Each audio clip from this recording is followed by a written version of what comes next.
வணக்கம் மக்களே, சற்றுமுன் கிடைத்த தகவல் ஒன்றை பார்க்க போகிறோம். அடுத்த துணை முதல்வர் உதயநிதி தான் பரபரப்பு திருப்பம். இந்த ஒரு தகவலை பற்றி தான் நாம் பார்க்க போகிறோம்.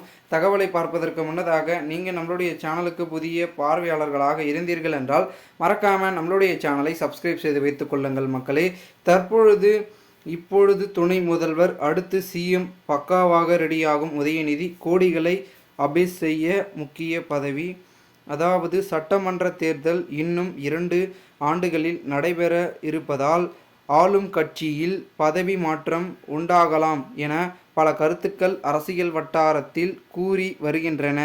அந்த வகையில் உறுப்பினராக கட்சிக்குள் நுழைந்து தற்பொழுது அமைச்சர் பதவியில் அமர்ந்திருக்கும் உதயநிதிக்கு கட்டாயம் துணை முதலமைச்சர் பதவி வழங்கப்படும் என்று பெரும் அளவில் எதிர்பார்க்கப்படுகிறது. துணை முதல்வராக பதவி வகித்த போவதில் இவருக்கு தொழில்துறை ஒதுக்கப்படலாம் என பேச்சுக்களும் அடிபடுகிறது.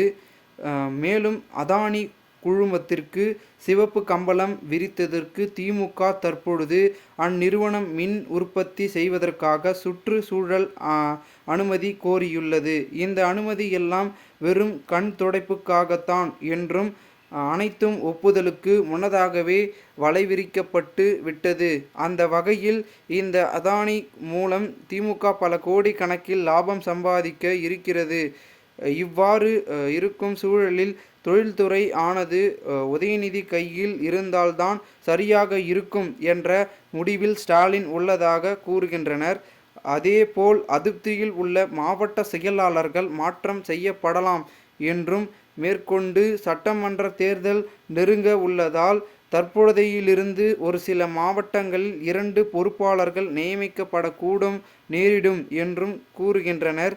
அறநெறித்துறை அமைச்சராக இருக்கும் சேகர் பாபுவிற்கு அதிக அளவு பொறுப்புகள் கொடுக்கப்பட்டதால் அதனை மற்றவர்களுக்கு பிரித்து கொடுக்கப்படும் என்றும் கூறப்படுகின்றனர்.